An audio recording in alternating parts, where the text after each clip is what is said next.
suite, on va écouter donc Le Clairon avec Fabrice Epelboin, excusez-moi, qui va nous donner son éclairage sur le sujet No Twitter Day, Musk vs fact-checker, est-ce un combat gagné d'avance? Alors on résume l'actualité. On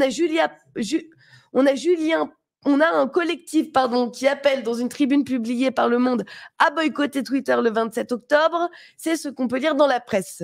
Le 27 octobre, donc, c'est le jour anniversaire de la date de rachat de Twitter par Elon Musk. C'est une date symbolique, donc, destinée à lutter contre le flot de désinformation visible sur le réseau social. Des spécialistes de la lutte contre la désinformation, peut-on lire encore, réunis en collectif, appellent à la grève du tweet, rien que ça, pour protester contre les dérives de la plateforme. Derrière ce collectif, Rudi Reichstadt, Julien Pain et Tristan Mendes France, pardon. Écoutez Rudi Reichstadt, c'était hier sur France Inter. Moi, je ne pense pas que ce soit une fatalité d'avoir à quitter Twitter. C'est dommage que Twitter soit devenu ce qu'il est devenu. C'est dommage que ça n'évolue pas mieux. Je pense que nous, en tant qu'utilisateurs, nous avons un pouvoir dans cette histoire-là parce que c'est nous qui faisons Twitter. C'est ceux qui participent, en fait, qui alors font la richesse de vous lancez une idée, vous, Rudi Reichstadt. L'idée, c'est d'envoyer un message à tout le monde, aux utilisateurs, et puis à la direction de Twitter, d'une journée sans Twitter, qu'on ferait le 27 octobre, c'est-à-dire le premier anniversaire de vous, Léa Salamé, enfin, pas votre premier anniversaire, mais le jour de votre anniversaire, mais surtout l'anniversaire de la prise de contrôle de la plateforme par Elon Musk. Et l'idée, c'est quoi, donc? L'idée, c'est de dire, on ne tweete pas ce jour-là, on ne se connecte pas à la plateforme, on se retrouve ailleurs, sur d'autres plateformes, pour voir qu'il est possible de se rencontrer, d'échanger ailleurs aussi. Il n'y a pas de fatalité à ce que Twitter devienne ce qu'il est en train de devenir, ce qu'il est devenu depuis plusieurs mois maintenant. Voilà, donc il n'y a pas de fatalité à ce que Twitter devienne ce qu'il est en train de devenir et ce qu'il devienne ce qui est devenu depuis plusieurs mois. Alors à ce sujet, on va recevoir Fabrice Epelboin. Fabrice Epelboin, vous êtes professeur à Sciences Po, vous êtes professeur au CELSA, vous êtes entrepreneur, spécialiste des réseaux sociaux et vous étiez déjà venu. Alors c'est spécialiste de la lutte contre la désinformation. Bonjour Fabrice Epelboin. D'abord. Ces spécialistes de la lutte contre la désinformation, ce sont les fact-checkers. Qui sont ces fact-checkers, Fabrice Epelboin? C'est toujours les mêmes. C'est-à-dire, c'est un petit écosystème qui s'est installé dans un premier temps à travers des journalistes dans des sections spécialisées des médias. Ensuite, avec les fameux Rudi et Tristan que vous avez évoqués, Julien Pain, qui eux sont connus comme le loup blanc. Et puis, ce petit écosystème est devenu une très grosse partie de la presse parce que typiquement Libération, l'essentiel de leur visite se fait sur cette section de fact-checking et c'est en quelques années devenu un très gros morceau de la presse. C'est pour ça qu'ils sont très inquiets de ce qui se passe sur Twitter aujourd'hui à de multiples titres. Alors justement, ces fact-checkers, ils ont été très critiqués pour leur traitement de l'information. L'information, que dis-je, la vérité, lors de la crise Covid. Fabrice Epelboin, on vous avait déjà reçu dans la matinale Toxin, on avait parlé du clash entre Elon Musk et le patron de Twitter, Thierry Breton. Thierry Breton, donc on le rappelle, c'est le commissaire européen qui avait essayé de dompter Twitter et plus largement les réseaux sociaux par le DSA. Ça ressemble à une cabale engagée contre Twitter, voire peut-être même un appel à l'aide. Fabrice Epelboin, peuvent-ils gagner cette bataille? L'Europe peut gagner cette bataille. Ce qu'on voit là à travers cette tentative de boycott, c'est plus une piqûre de rappel faite à l'intention de Thierry Breton de façon à renforcer le bras de fer qu'il est en train de mener vis-à-vis de Twitter. Et puis c'est aussi une forme de désespoir parce que la première chose qui a vraiment mis en place Twitter a mis en place beaucoup de choses depuis l'arrivée d'Elon Musk, mais l'une des choses les plus spectaculaires qu'il ait mis en place, ce sont les community notes qui consistent ni plus ni moins que de remplacer le fact-checking. Et il faut reconnaître que ça a un immense avantage sur les fact-checkers, c'est que les fact-checkers, vous les comptez sur les doigts de la main, alors que les community notes font appel à la foule et qu'elle est capable de démultiplier ses efforts en cas de crise. Du coup, en cas de crise, c'est un euphémisme, mais c'est un peu ce qu'on traverse, on est capable de produire des milliers et des milliers de community notes, là où les services de fact-checking, forcément, sont limités par les ressources humaines. Évidemment. Alors c'est un petit peu finalement la vérité verticale qui serait imposée, ou en tout cas qui émanerait du haut. Alors que je dis la vérité, c'est à prendre avec des pincettes. Hein, c'est la vérité, on s'est compris, officielle, défendue. VS entre guillemets la vérité peut-être plus horizontale, voire même plus démocratique. Alors, démocratique, non. Ça n'est pas démocratique. Une démocratie, c'est un homme, une voix, et c'est pas du tout comme ça que fonctionne Community Notes. Typiquement, Community Notes, si vous avez un avis partial et que vous avez une activité militante à travers l'évaluation que vous donnez des notes, votre voix n'aura plus aucun poids. Dans une démocratie, ça ne marche pas comme ça, et Dieu merci. Donc, ça n'a absolument rien de démocratique. Par contre, c'est horizontal, ça fait appel à la foule, là où le système de fact-checking, finalement, perpétue un rapport aux faits et à la vérité qui est hérité du XXe siècle, hérité des médias, c'est-à-dire une vision très très verticale d'une autorité supérieure qui donne à la foule ce qu'elle a le droit de penser, ce qu'il ne faut pas penser, ce qui est vrai, ce qui est faux. Or, le problème, c'est que le système est effectivement défaillant. Il est défaillant parce qu'il a traversé des crises qu'il n'a pas su gérer, et il faut être honnête, personne n'a su les gérer, que ce soit les Chinois, les Français ou les Américains, ça a été un fiasco absolument partout. Et le système horizontal initié par Twitter, pour l'instant, donne des résultats qui sont pas si mauvais que ça. Il y a effectivement des dérives, mais j'en ai compté quelques-unes sur les doigts de la main, sur des dizaines de milliers de notes qui ont été apposées à des tweets. Donc pour l'instant, à défaut d'être parfait, il s'améliore de jour en jour, l'algorithme change régulièrement, et comme l'algorithme est public, on peut le consulter, on peut comprendre comment fonctionne typiquement ce système qui permet de ne pas prendre en compte des évaluations émanant de militants sur des notes, de façon à éviter les dérives militantes qui consistent à dire que tel acteur politique a toujours raison, tel autre a toujours tort. Ça, petit à petit, au fil des différentes versions de Community Notes, Twitter a réussi à ne pas prendre en compte ces avis-là pour avoir des avis de gens qui sont plus impartiaux et moins militants, ce qui améliore considérablement le système. On ne peut pas dire que ce soit le cas des fact-checkers. Les fact-checkers sont à peu près tous dans un même camp politique. Quand ce camp a un rapport au fait qui est rationnel, ça marche bien. Quand ce camp a un rapport au fait qui est biaisé du fait d'un militantisme, ça dérive. Et donc, pour l'instant, il semblerait quand même que les community notes soient plus impartiels, à défaut d'être démocratiques. Ouais.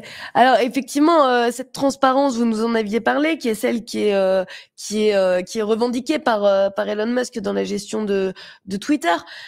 Donc effectivement, on a d'un côté ces community notes, cette vérité, disons, qui va être, cette version de la vérité, cette défense de la vérité, qui va être horizontale. D'un autre côté, l'info est déjà relayée par tous les grands médias. Ils sont déjà soutenus par tous les grands médias. Il y a déjà Radio France, Le Parisien, Le Point, Les Inrocks. Bon, ça fait la une de la presse, et de toute manière, les fact-checkers ont derrière eux le pouvoir médiatique et aussi le pouvoir politique. On en parlait avec l'Europe. Est-ce que c'est un combat qu'on va gagner d'avance? Et puis... Pas nécessairement. On est certes avec un système intégré qu'on appelle depuis Édouard Bernays le système politico-médiatique, dont les fact-checkers sont une émanation, qui est face à quand même l'équivalent d'un GAFAM. Même si Twitter ne fait pas officiellement partie des GAFAM, on est face à des gens qui ont un pouvoir qui est considérable. Elon Musk, sans Elon Musk, il n'y a pas de guerre en Ukraine, il n'y a pas de Starlink. Donc on est face à des acteurs qui, chacun à leur façon, ont un pouvoir politique colossal, absolument colossal. Prédire l'issue de tout ça, ça va jouer en grande partie devant la justice.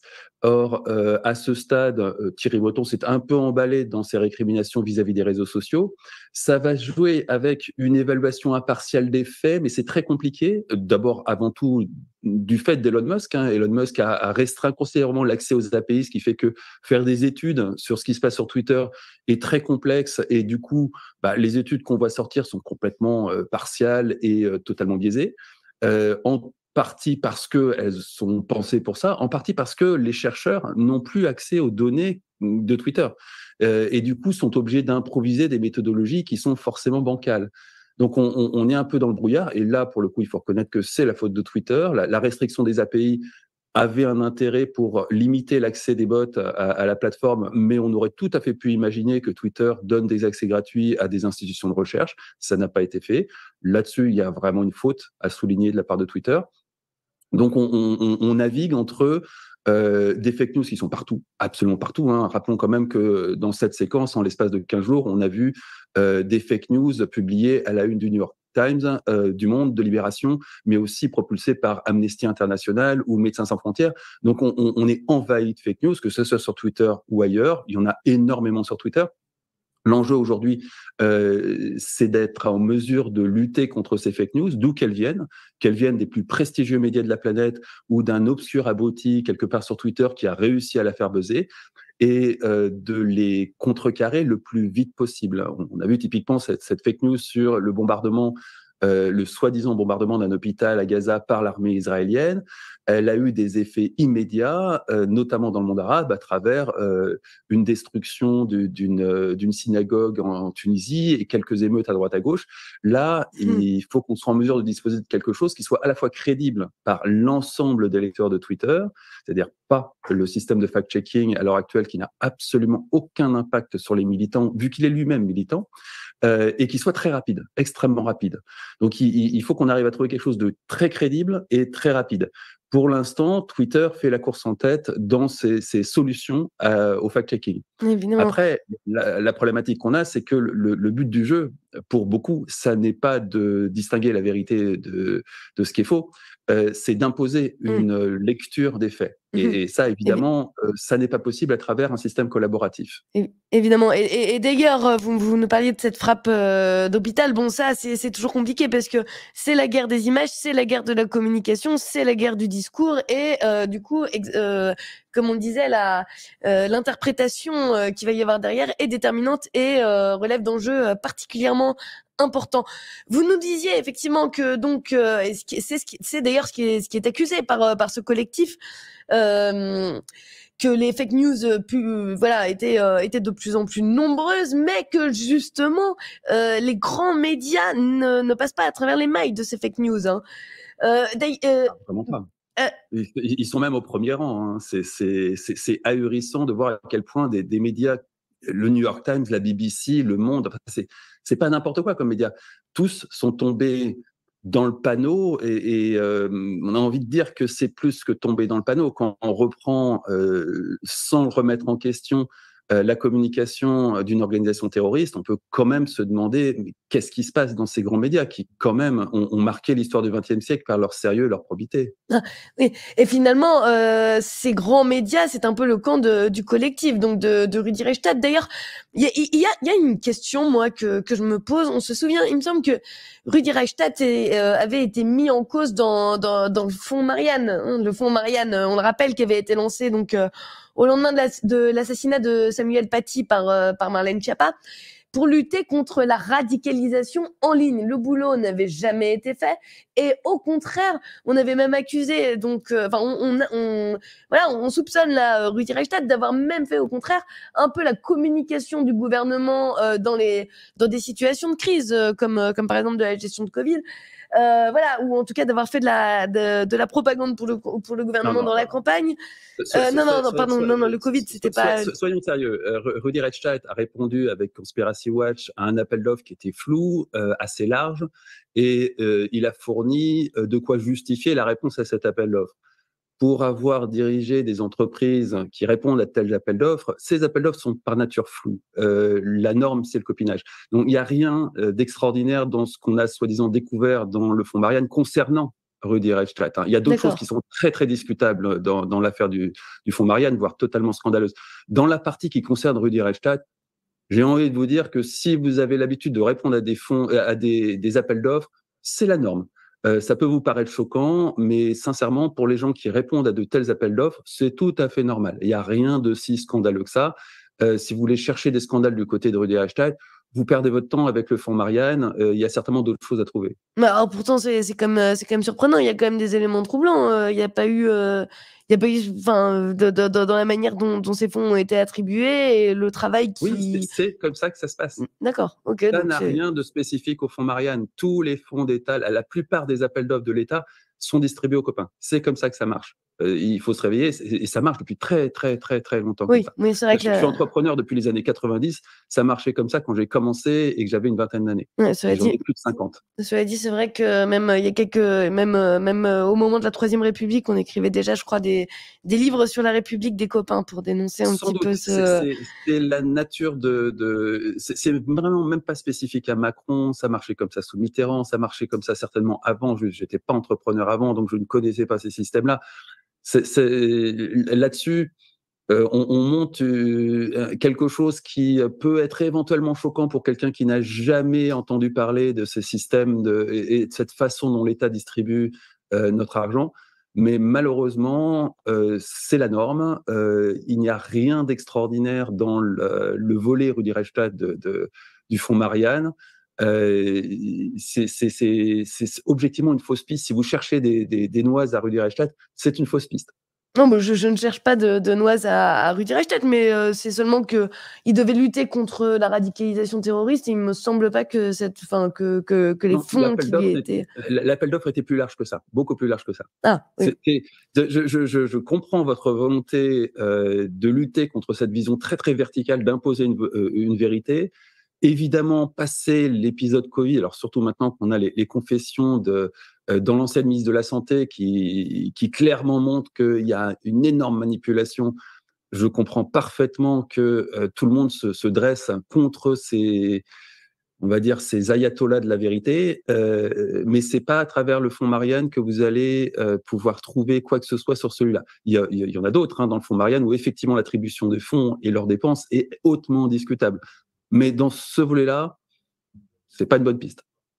Non, en tout cas, du coup, donc on peut faire confiance alors aux fact-checkers pour cette défense de la vérité. En aucun cas. Un système vertical militant dirigé par des journalistes qui sont des militants, qui sont orientés politiques, va forcément, nécessairement, vous donner une réponse biaisée. C'est inévitable. L'approche collaborative marche beaucoup mieux. On l'a vu avec Wikipédia, même si Wikipédia lui aussi connaît des dérives. C'est beaucoup plus efficace qu'une approche verticale et centralisée. Là-dessus, il n'y a aucun doute sur le fait que ce soit les community notes de Twitter ou d'autres systèmes qui viendront par la suite. Il y a en France quelque chose qui s'appelle Captain Fact, qui existe depuis belle lurette et qui fonctionne aussi sur un mode collaboratif. C'est plus efficace qu'une autorité centrale, qu'un journaliste dans un coin, qui lui-même travaille pour un média qui est clairement orienté politiquement et qui va vous expliquer ce qu'il faut penser, ce qu'il ne faut pas penser. Il n'y a pas photo. Il n'y a absolument pas photo. C'est quelque chose qui est démontré depuis plus de 20 ans sur Internet, en grande partie grâce à Wikipédia. Une foule vous donnera quelque chose de beaucoup plus correct qu'un individu, aussi expert soit-il.